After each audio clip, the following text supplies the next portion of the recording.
Okay, very good morning all. Hope you all had a pleasant weekend. Welcome to the briefing then for Monday the 11th of July. Thought I'd start by kicking things off, just taking a bit of a recap of non-farm payrolls on Friday. Obviously on the headline reading at least, a much better than expected number. Again, 287,000.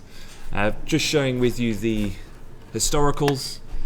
You can see then highest since October of 2015. And just looking at the kind of sentiment this morning, Asia kind of carrying on from the near record finish that we saw in the S&P on Friday, and at around these elevated levels we're trading at this morning in US stocks at least. I mean, with the actual report itself though, it wasn't just let's say a plain vanilla reaction, i.e. just purely positive, because apart from the headline reading, there were a couple of underlying things that made it maybe not quite as strong when taking all the metrics on board. We saw the likes of the average hourly earnings, they actually slightly missed. Revisions were downward. That 38,000 number that we had in the prior month actually got revised down to 11,000. You had a negative 2-month net. And a lot of the charts that I've seen quite a lot of banks looking at this morning is the 3-month average. So this is a bit more of a better bearing in terms of what the Fed are looking at, as they won't want to, as they've communicated before when we had the bad number, not to be too reactive to just one piece of information at one given point in time. What they prefer to see is a bit of a more consistent pattern before making a more forceful policy decision. And so the 3-month average, as you can see here, denoted by the blue line, comparative to the actual print in the red line, you can see then the number that we've had a very sharp bounce back up to 287 from 38,000, but the 3-month average is still lagging considerably. 147,000 that is at the moment. And if you remember, if you rewound around 6-8 months ago, the Fed officials were also always talking about that key kind of 200,000 job creation marker as a sign for them then that they're more happy with the conditions, at least in the employment sector in the US. But we're tracking way below that, over 50,000 at the moment. Couple that, I think, as well with the fact that you're looking at this data alone, you've had a swing of 38,000. Well, that's actually now 11,000 to 287,000 in just 2 months.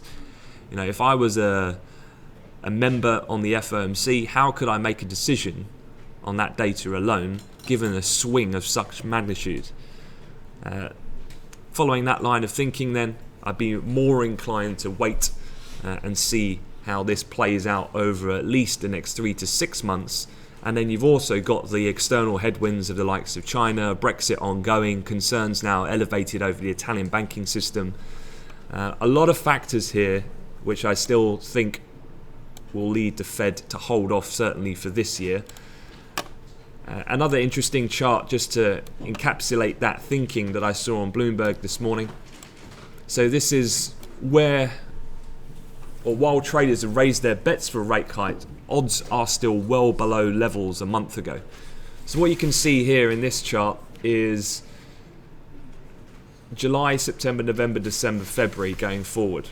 So the next months of the scheduled Fed meetings. So before we had the 38,000, that disaster print, if you like, the prior month, expectations were that we'd get a rate hike certainly by September. That's of course when we'll get the new dot plot projections and we'll get Janet Yellen with the conference. Certainly by December we were pricing in around 75% chance of rate hike. Now after that figure, that's the blue, you can see pretty much a rate hike taken completely off the cards. You know, December seen at less than 10%. And even though we've had this extremely strong number on Friday, from a policy point of view, this has really made little difference. You can see by this kind of, I guess, slightly lighter orange colour on the far right of each month. It has seen an uptick from where we were prior to that release. However, if you look at December, we're still only pricing around a 22-23% probability of a hike. Certainly you've got to go way out into 2017, 2018 before then it's fully bedded into the market. So from a policy point of view, not so much of a game changer for those reasons discussed. I think the market will want to see a little bit more for it to be more confident on the economic environment. Looking at where the S&P traded then, this was obviously the actual payroll snap reaction. As I said, it wasn't just one and done kind of directional move. We came back, digestion of the report, the underlying components maybe not so strong, but then after that, given the context of the very negative environment last week, particularly surrounding the Italian banking system, we actually powered on all the way into the close. And then if you take this out on a bit more longer dated, so this chart on the axis, you can see this is 2012 all the way to 2016. And if we look back to May of 2015, that was when we traded 2134 in the S&P. That's the record high. And look where we are at the moment. We are right up at testing at those levels. Just talking to Bill this morning, there's a lot of metrics out there when looking at companies, their balance sheets, their earnings ratios, so forth. Very negative, if anything, keeping in mind we're heading into US earnings season, and we're not expecting a very pretty picture to be painted here in the latest corporate season. However, here we are, back at record levels. And why is this? Well, this is really just a byproduct of what we've seen over recent years. Not only have we had the Bank of England most likely easing this week, you've got the ECB looking to broaden their QE program in the near future, and now Federal Reserve hikes being pushed way off the table continues to help elevate and support these equity markets. So again, on an intraday, certainly we got close to that level overnight in the Asian session. I think we're around one tick away of testing at 2134, really key. You've got the R1 on a day 35 sitting just a tick above that as well. A quick look elsewhere as well, just looking at bunds, just encapsulating this kind of forever monetary easing, it seems, this cycle that we're in. So this is bund futures on a slightly longer term, and you can see here by the fact that we're getting more and more yields falling into negative territory throughout the longer dated end of the curve. So bunds have now rallied for 7 weeks in a row. The sequence of weekly rallies has extended to 8 weeks, only 4 times since the 1st of December 1995. I think still, as has been the case certainly throughout, I guess, 2014, 15 and this year, very hard to go against the trend of ever rising bunds. I remember back in 2014, people thinking, will we ever get to 150? That same conversation happened initially when we had resistance at 160, and now here we are up at 168 this morning.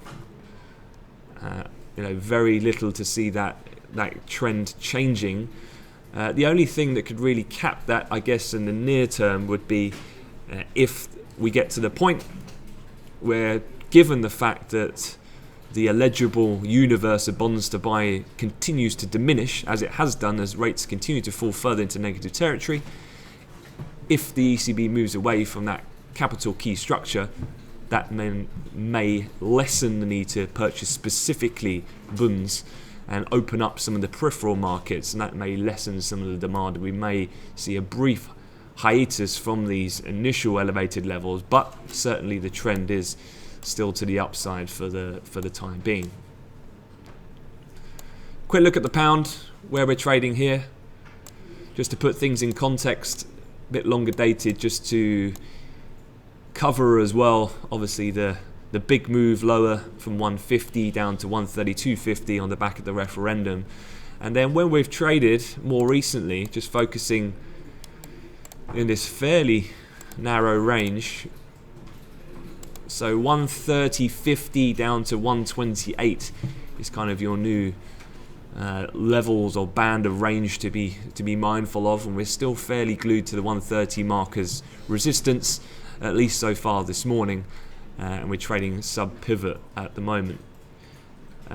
With this as well, not expecting really too much. We do have the Thursday Bank of England interest rate decision. Priced into the market is an interest rate cut, but how much of that has already been priced in? I'd say probably a fairly large degree. Then it's August when we'll be looking at potentially, and then therefore later into the year, resumption of QE and so forth.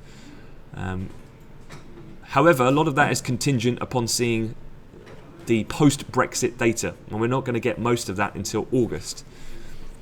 So given the fact that politically as well, we're in a bit of a stalemate for the time being, because we won't know who the leader of the Conservative Party is, no matter how heavily weighted that is to Theresa May at this point. We're not going to know that until September. We don't get the full colour on the post-Brexit impact on the economy from data until August.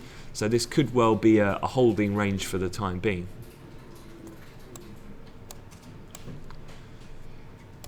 A quick look from elsewhere. Overnight did have a very strong move actually in the Nikkei stock index. So top left here just showing you the Japanese yen. So this move here, these two candles you can see, these are 120-minute candles. This is actually overnight. So pretty big move here. We're going from around the 150 type levels nearly up to 102. Now putting it in some context, this is after the yen was strengthening a lot last week, so maybe a bit of profit taking as well. But generally speaking, the pickup in sentiment off that payrolls reading, the fact that equities stateside up around these record levels, you also had politically a bit of easing of uncertainty in Japan. PM's Abe's LDP secured a supermajority in the upper house election, and the PM's expected to announce fresh stimulus measures into the economy on the back of that. So a bit of easing in the currency there, helping lift some of the export names, and Nikkei was up kind of 3-4% territory. A quick look in terms of other themes I think to just be mindful of for this week. Certainly Italian banks you need to keep an eye on. We have seen a bit of a kind of game of two halves, so to speak. A lot of weakness seen at the beginning of last week. However, a bit of a rally towards the latter part. The next quite a key date there is the European stress test results on the banking system. That's due on July 29th.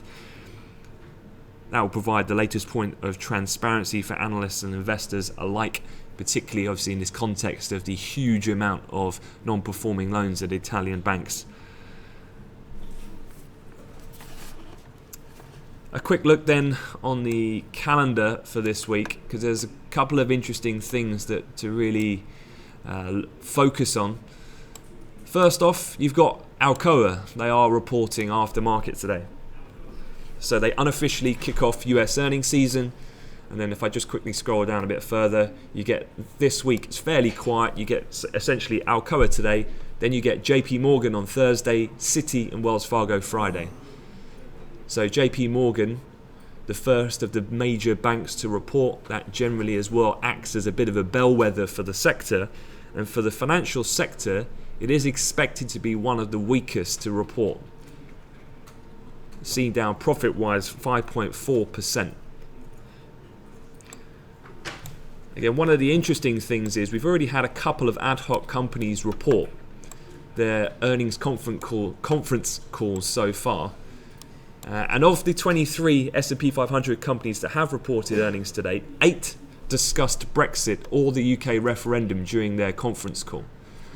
Now, I point this out because not only are financials suffering by the, let's say, lack of increasing margin in the interest rates seem to never be close to going up, they've also got this outlook uncertainty over the fact that a Brexit, which no one in the market certainly thought would actually occur, materialised from the vote that we saw.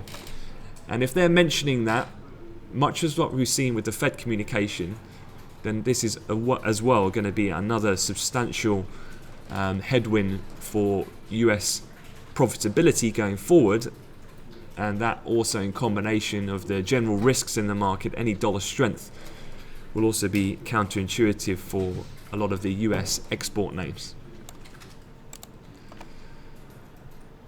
Otherwise, just moving on, Tuesday you get the weekly API crude oil inventory, so back to the normal schedule. Be looking out for the Genscape numbers this afternoon at 3 p.m, API Tuesday, and the DOEs on Wednesday. Quite a lot of Chinese data as well coming out this week. You've got trade balance, that should be released when we come in on Wednesday. And if you scan down to Friday, you've got Chinese GDP, industrial production, and fixed asset investment. This follows on from Chinese inflation report for June we saw at the weekend. CPI was minus 0.1% month on month for the fourth straight negative monthly reading. Food inflation continuing to slow. The GDP is going to be the big one.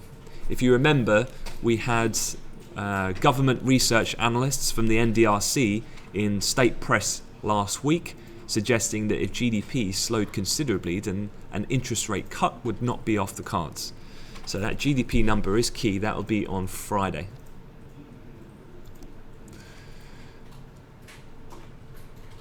The other main data point, of course, will be Thursday, the Bank of England interest rate announcement and minutes. I did read the Deutsche Bank note at the weekend that they published in terms of their outlook. They expect the Bank of England to ease twice over the upcoming meetings, so i.e. July, August. So they expect to ease twice over upcoming meetings with 40 basis points of cumulative cuts that would lower the base rate to 10 basis points or 0.1%. So we are looking for a cut this week. The minutes as well will be key to see how dramatically the actual MPC members foresee the Brexit situation weighing on their outlook going forward. And then Friday is really the busiest day in terms of US economic data. You've got CPI, retail sales, Empire, University of Michigan, and industrial production. So kind of a back-weighted week when you get the bigger banks reporting JP City, you get the important Chinese data, you get the Bank of England rate decision, and then you've got a slew of US economic data as well. So, as a trader looking ahead for the week, these are the sort of signs I look for as to how to kind of gear up my trading strategies, if you like, when I know that a bulk of the calendar action, let's say, is occurring from Wednesday onwards. From this point onwards, though, on the intraday, certainly keep an eye on that 2134 in the S&P. Just keeping an eye on bunds here as I've been talking. Just quickly switching that back to a 15-minute. We're getting close to, we've closed the gap from that initial move lower at the open. So just keep an eye there as well on the high print that we had on Friday. And you've got the R2 sitting just above. That wraps up, though, your morning briefing. So have a good session, and I'll be on Hotcom throughout the day. Thank you.